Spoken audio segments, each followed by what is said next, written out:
राधे राधे।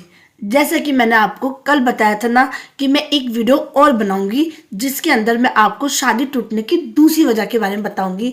वो है मेरे हिसाब से मैरिटल अफेयर, जो आजकल ट्रेंड में चल रहे हैं कि चाहे बीवी हो तो उसको बॉयफ्रेंड चाहिए, चाहे पति हो तो उसको गर्लफ्रेंड चाहिए।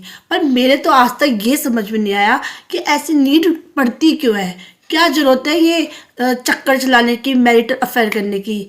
मेरे हिसाब से तो कोई ज़रूरत है नहीं, लेकिन इसके ऊपर भी एक वीडियो बनाना पड़ेगा कि आखिर मियाँ बीवी को क्यों पड़ती है ज़रूरत मैरिटल अफेयर चलाने की। चलो हम इसको तो साइड में रखते हैं, इसके लिए बाद में बनाएंगे एपिसोड। पहले हम अभी इस टॉपिक पे बात कर रहे हैं जो हमारी चल रहा है कि मैरिटल अफेयर से भी शादियाँ टूटती हैं, ये आप भी मानते हो।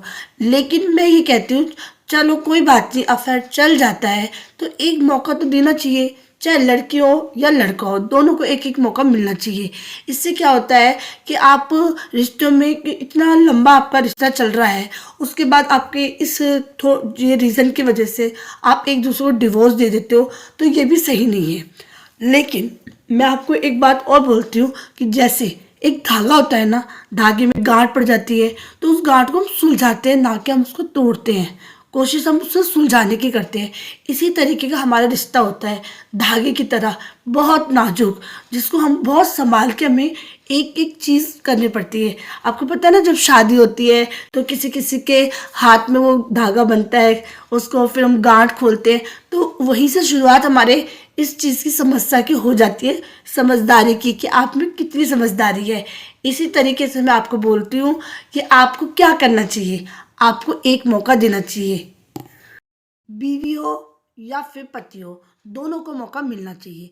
क्योंकि ये सब कर तो ये लोग लेते हैं, लेकिन उससे फ़र्क किस पे पड़ता है? उनके बच्चों पर, उनकी फैमिली पर। ये वो सोचते नहीं है ये सब कुछ करने से पहले। लेकिन फिर भी मैं आपको बोलूँगी कि उन वो आपको सपोर्ट कर रहे हैं, कि आपको एक मौका दे रहे हैं ना, तो आपको उस मौके का फ़ायदा उठाना चाहिए और अपने रिश्ते को बचाना चाहिए।